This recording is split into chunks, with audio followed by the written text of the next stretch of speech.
Bismillahirrahmanirrahim. Alhamdulillahirrahmanirrahim. Wassalatu wassalamu ala nabiyina Muhammad wa ala alihi wa sahbihi ajma'in. Amma ba'd, kaifa halukum syabab? Alhamdulillah khair. Alhamdulillah ana bi khair aidan ya syabab. Alhamdulillah. Ana hajaztu sotong lakin saya tis'ah thaminah. Laisa al-an. Ya Allah.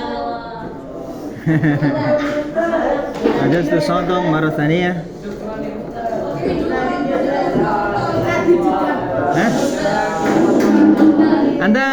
Antum fahimtum? Antum fahimtum sotong fakat saya, sotong fakat akhir la ta'rif ya. La ta'rif ma makna, yani ana hajaztu sotong fi sa'ah thaminah. Ma maknahuma? Maknahuma? Sahih. Ustaz sudah pesan tapi jam 8 datangnya. La ba'sa. Sip, uskut sebab Isma. Sekarang bimbingan wali kelas ya. Bimbingan wali kelas apa ya? Kif, lanjut cerita. Apa yang kamu tulis ya? Sri. Apa ini? Kif. Kif.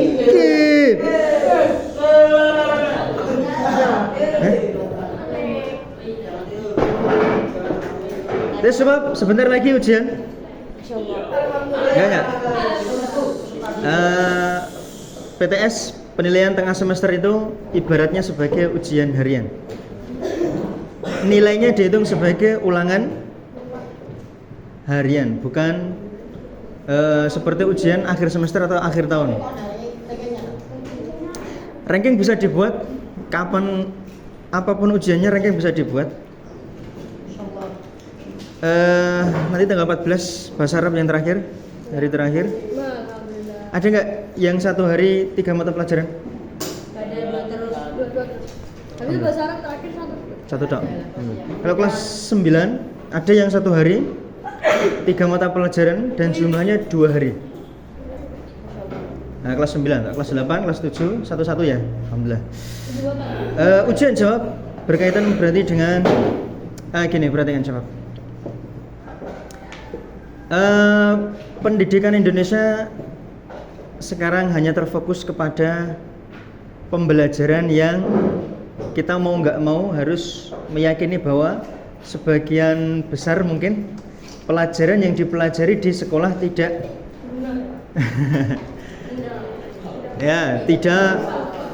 tidak bisa diaplikatifkan, tidak bisa diaplikasikan ke dalam kehidupan keseharian setelah selesai dari sekolah. Banyak dari mata pelajaran yang banyak materi lah. Kalau pelajaran mungkin ada yang berguna. Banyak materi dalam suatu pelajaran yang terkadang tidak aplikatif digunakan dalam keseharian. Nih, kalau hal itu terjadi, berarti kan jawab mau nggak mau kita harus melakukan, ya nggak? Karena pendidikan Indonesia nilai harus ada untuk ngisi nilai di dalam rapot atau ijazah. Mau nggak mau harus ada isinya, dan mau nggak mau harus lulus dengan nilai paling dalam artian di atas nilai minimal kelulusan. Dua hal tadi, nilai harus ada dan mau nggak mau harus dijalani, dan beberapa materi tidak aplikatif di kehidupan keseharian. Apa yang terjadi? Walaupun begitu, kejujuran tetap harus diapakan? Ustadz dulu pernah nulis dalam setiap ujian, nggak tahu nanti apakah Ustadz letakkan juga. Karena soalnya udah Ustadz setorkan dulu zaman pertama kali Ustadz di sini. Kalau mau ujian di kertas soal ujian Ustadz tulis apa ya kalimatnya? Ustadz buka dulu ya. Kalau bisa dijawab Adri gimana? Enggak apa-apa. Ya enggak usah dijawab, dikosongin aja. Dikosongin. Ya enggak dapat nilai lah karena kosong. Kelas 12 Ya Ustaz cuma pengen liatin kalimat yang Ustaz tulis, letakkan di setiap lembar ujian. Kalimatnya berbunyi begini sobat.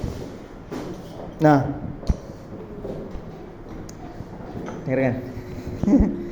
Ukirlah nilai kejujuran pada selembar kertas ijazah yang akan kalian bawa hingga dewasa, bekerja, bahkan hingga akhir kehidupan kalian kelak nanti. Walau itu hanya akan menjadi sebuah kenangan, namun banggalah karena itu hasil dari sebuah kejujuran. Ya. Di bagian paling bawah soal, kalau saya tulis soal ujian, saya tulis ini. Dulu, kalau yang untuk kalian belum saya tuliskan kemarin lupa. Jadi kejujuran, kalian ketika menjawab ujian dengan jujur, maka hasil dari kejujuran kalian itu akan diabadikan dalam apa? Dalam ijazah ataupun rapot kalian yang nilai tulisan di sana itu nggak mungkin berubah-ubah, ya nggak? Maka akan tertulis di situ nilai kejujuran kalian. Maka ketika suatu saat kalian akan membuka ijazah itu, walaupun nggak kepakai lagi, contoh ijazah SMP. Kalau sudah ada ijazah SMP, SMA, ijazah SMP berguna nggak? Nggak berguna, karena kalau kalian daftar kerja, yang dibutuhkan adalah ijazah yang paling terakhir, ya nggak? Kalau kalian kuliah, sudah dapat ijazah kuliah, lalu kira-kira ijazah SD sampai SMA berguna nggak? Nggak berguna, karena sudah ada ijazah terakhir, yaitu ijazah kuliah, kampus. Maka akan menjadi sebuah kenangan saja yang tertumpuk di dalam lemari. Nanti kalau kalian sudah dewasa, kalian akan membuka kembali kalau kalian ingat. Dibuka lagi, ini sudah berapa tahun berlalu, misalkan 20 tahun atau 30 tahun berlalu.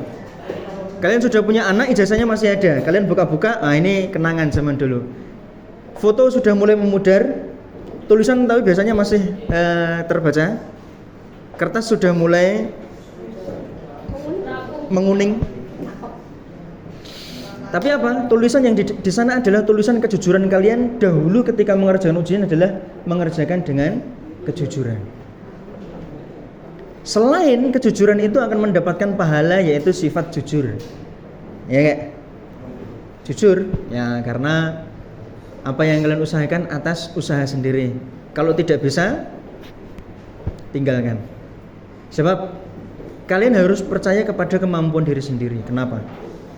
Orang yang sebelum ujian tidak siap dengan dirinya sendiri, maka dalam pikiran dia nanti akan mengandalkan siapa? Teman sampingnya. Enggak apa, teman sampingku kayaknya bisa ini. Apalagi teman sampingku ranking 5, ranking 3, ranking 2, ranking 1. Maka ketika dia sebelum masuk ruang ujian, dia mengandalkan siapa? Ada beberapa unsur dia mengandalkan siapa? Orang lain. Padahal dia sendiri ya tidak percaya kepada dirinya sendiri. Maka apa yang terjadi? Ya udah. Apa yang dihafalkan di malam hari akan lupa karena dia grogi dan mengandalkan siapa? Teman sampingnya. Jangan.